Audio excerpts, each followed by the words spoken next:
Assalamu alaikum students. I hope all of you are fine, and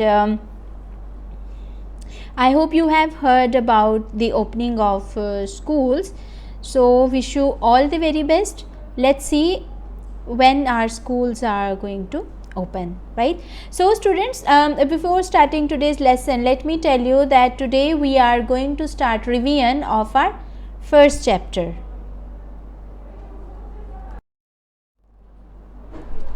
So I suggest you to open your books, and on your books open page number 5. Well, on page number 5 you will find the very first chapter of this book, and the chapter is the work of the chapter is how did the Muslim reformers were successful, and we will see that how did Muslim reformers work to do something for Islam, right? Alright, the first Muslim reformer was Shah Waliullah. So first of all, we will study about the early biographical details of Shah Waliullah. Then we will see that what kind of contribution he had done, and after that we will see that what was his work and what was the performance of his work, right? So I hope you can see the picture on your screen. Well, that person is Shah Waliullah, one of the greatest Muslim reformer. Well students, let's talk about his early biographical details. Shah Waliullah was born on 21st February 1703, and her real name was Qutbuddin. Okay, and when he diverted all his attention towards religion, and when he had decided to do something for Muslims, and he studied a lot about Islam, and then later on he became known as Shah Waliullah because of his piety. His father was Shah Abdul Rahim, and there was a famous madrasa, and its name was Madrasa Rahimia, that was established by his father. So Shah Waliullah went to Arabia in 1724 to perform Hajj and to continue his further studies, and he studied under the famous scholar Sheikh Abu Tahir bin Ibrahim, right? And when he returned to Delhi in 1732, during that time when he was living in Arabia, then Shah Waliullah thought deeply about the problems faced by Muslims, because at that time there were so many other people who wanted to capture India, and they wanted to rule, and he really thought that there would be time when our religion would be in danger. So there were so many concepts of Islam as well, and that was man-made, that was not actually in Quran, but people were following their own rituals and their customs that was completely against Islam.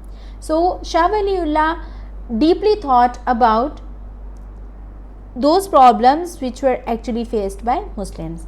Then the empire was in decline, and Muslims were disunited and vulnerable to attack on their religion. So in that poor time, he believed that many of the problems of Muslims resulted from their incomplete knowledge of Islam. Well, that was his belief. The problems which Muslims were facing, most of the problems, they are facing those problems just because they don't know much about their own religion, and they don't have complete knowledge of Islam and Quran. So Shah Waliullah wanted Muslims to concentrate on the fundamental principles of Islam, and it was essential to follow the moral and spiritual principles of Islam in order to create a good society, right? Because he had thought that when Muslims will follow the basic principles of Islam, then they can create a good society. un-Islamic principles were not acceptable in any area of society according to Shah Waliullah. He thought that there should not be any un-Islamic rule or un-Islamic rituals. People should avoid that. So now let's see that what kind of contribution he had done. So can you see the pictures on your screen? Well, these are the books. He had written many Islamic books, right? So Shah Waliullah worked hard to ensure that he was a role model for other Muslims, and he translated Quran into Persian so that more people could understand Quran easily, because when it is in their own language, in their common language, then they can easily understand it. So there are some books. The most famous books were Hajat Allah al-Alibaga and Izalat-e Akfa. These were the most famous books which was written by Shah Waliullah. So one of his most important contributions to the Muslim community was his organization of opposition to the Marathas.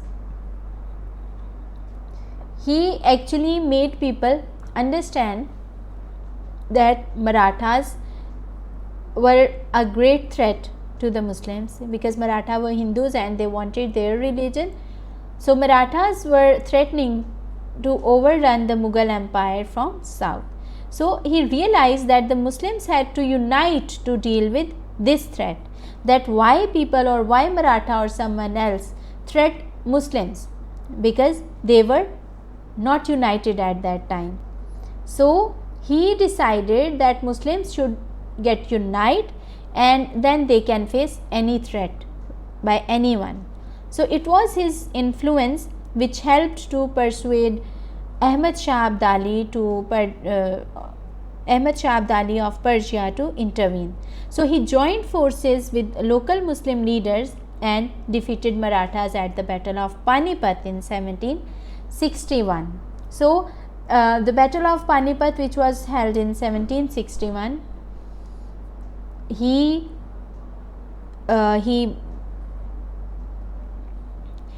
really wanted Ahmad Shah Abdali to help him. So he joined the army, and then they defeated Maratha in the Battle of Panipat in 1761. Well, now let's see that what was the importance of Shah Waliullah's work. Well, Shah Waliullah's contribution towards Islamic revival was extremely important for a number of reasons. Let's see that which were those reasons. Well, students, he was one of the first Muslim thinkers to state that the decline of Mughal Empire and vulnerable position of Muslims were due to neglect of principles of Islam.